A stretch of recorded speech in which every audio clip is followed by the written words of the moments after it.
حرملہ بن یحییٰ نے مجھے حدیث بیان کی، کہا مجھے ابن وہب نے یونس سے خبر دی، نیز ابو طاہر اور محمد بن سلمہ مرادی نے کہا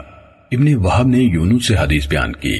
انہوں نے ابن شہاب سے روایت کی، انہوں نے کہا مجھے عروہ بن زبیر نے نبی اکرم صلی اللہ علیہ وسلم کی اہلیہ حضرت عائشہ رضی اللہ تعالیٰ عنہ سے خبر دی، انہوں نے کہا رسول اللہ صلی اللہ علیہ وسلم کی حیات مبارکہ میں سورج کو گرہن لگا تو رسول اللہ صلی اللہ علیہ وسلم باہر مسجد میں تشریف لے گئے، آپ نماز کے لیے کھڑے ہو گئے اور تکبیر کہی اور لوگ آپ کے پیچھے سب بستہ ہو گئے، پھر رسول اللہ صلی اللہ علیہ وسلم نے طویل قرات فرمائی، پھر آپ نے اللہ اکبر کہا اور ایک لمبا رکوع کیا، پھر آپ نے اپنا سر اٹھایا اور سمع اللہ لمن حمدہ ربنا ولک الحمد کہا، پھر آپ نے قیام کیا اور ایک طویل قرات کی، یہ پہلی قرات سے کچھ کم تھی، پھر اللہ اکبر کہہ کر طویل رکوع کیا، یہ پہلے رکوع سے کچھ کم تھا، پھر سمع اللہ لمن حمدہ ربنا ولک الحمد کہا، پھر سجدہ کیا،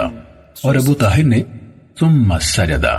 یعنی پھر آپ نے سجدہ کیا کے الفاظ نہیں کہے، پھر دوسری رکعت میں بھی اسی طرح کیا حتیٰ کہ 4 رکوع اور 4 سجدے مکمل کیے، اور آپ کے سلام پھیرنے سے پہلے سورج روشن ہو گیا، پھر آپ کھڑے ہوئے اور لوگوں کو خطاب فرمایا اور اللہ تعالیٰ کی ایسی ثنا بیان کی جو اس کے شایان نشان تھی، پھر فرمایا سورج اور چاند اللہ تعالیٰ کی نشانیوں میں سے 2 نشانیاں ہیں، انہیں کسی کی موت کی وجہ سے گرہن لگتا ہے نہ کسی کی زندگی کی وجہ سے، جب تم انہیں گرہن میں دیکھو تو فوراً نماز کی طرف لپکو، آپ نے یہ بھی فرمایا اور نماز پڑھتے رہو یہاں تک کہ اللہ تمہارے لیے کشادگی کر دے، اور رسول اللہ صلی اللہ علیہ وسلم نے فرمایا میں نے اپنی اس جگہ پر ہوتے ہوئے ہر وہ چیز دیکھ لی جس کا تمہارے ساتھ وعدہ کیا گیا ہے، حتیٰ کہ میں نے اپنے آپ کو دیکھا کہ میں جنت کا ایک گچھا لینا چاہتا ہوں، اس وقت جب تم نے مجھے دیکھا تھا کہ میں قدم آگے بڑھا رہا ہوں، اور محمد بن سلمہ مرادی نے آگے بڑھ رہا ہوں کہا، اور میں نے جہنم بھی دیکھی، اس کا ایک حصہ دوسرے حصے کو ریزہ ریزہ کر رہا تھا، یہ اس وقت جب تم نے مجھے دیکھا کہ میں پیچھے ہٹا،